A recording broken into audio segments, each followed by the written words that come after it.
Hey there, welcome back, guys. We're going to be simulating a flight with a UV filter. So the first flight that's going to take place has no UV filter. As you can see in the top left, it looks like we're using lens flare, but we're not.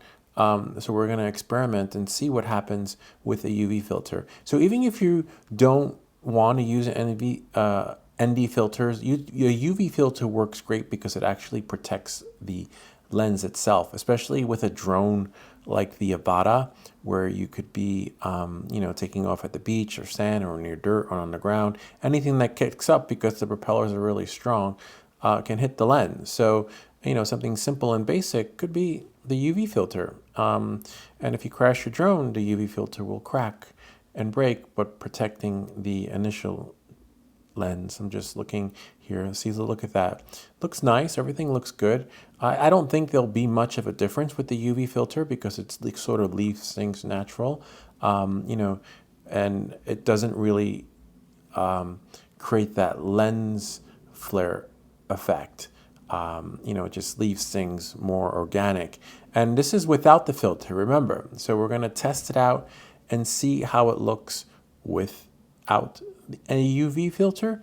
And we're going to do the same flight and see how it looks with a UV filter. So we're just going to find our home point, squeeze our way back in.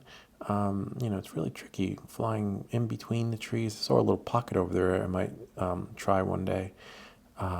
Yeah, I'm that guy in the neighborhood who flies the drones. Neighbors don't mind though; they're pretty friendly, which is great. They're more curious and wow.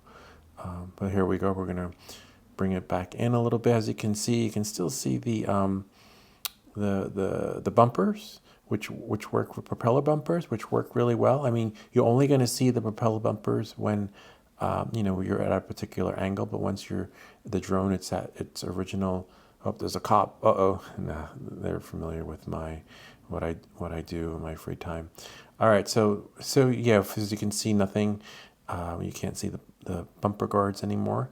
But look at that. So we're just going to experiment. We're going to do a cross comparison between without the UV filter and with the UV filter. So far, it looks pretty good. I like the way the original lens is, which is why I don't use ND filters, because everything is done via post-production. You can get that same effect with, on your computer. But, some folks, it's all preference. And here we are. All right, so let's see what happens with a UV filter. Okay, second flight.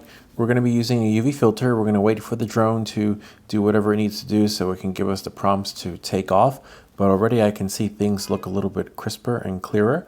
I kind of like it. Not everyone is a fan of UV filters or ND filters. Me, I like doing everything via post-production, which means after you've done flying, you just bring everything in your computer.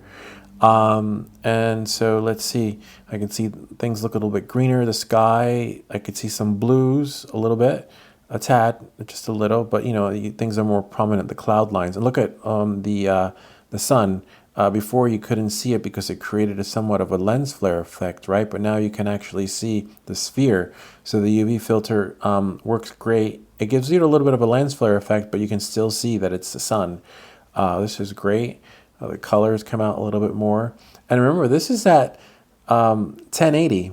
I have my settings set to 4K at 60 frames per second on the drone, but by default, the goggles will record at 1080, which is fine. As you can see, it's just as good. But for editing purposes, I like the higher settings. And you can, once you go up, you can go down, but once you record at a lower resolution, you can't go up. So I always, for those standard practice techniques. And look at that. See the clouds?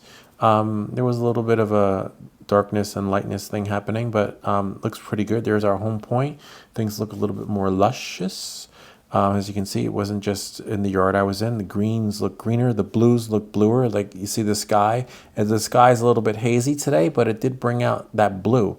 It just brings out all the colors, sort of creates like a tint without the tint, and it gives you that extra kick that you need. High wind velocity, yeah, the sun's setting, so it's getting a little bit windier, especially for June. So there we are, we're back to where we started, and then we're just going to fly back around, and that's pretty much it. So I hope you know, this gives you an idea of what the UV filter does. It sort of leaves things as is, gives it a little bit of a punch,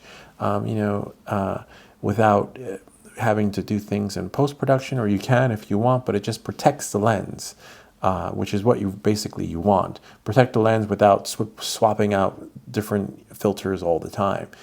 For me, this is my go-to on all my drones.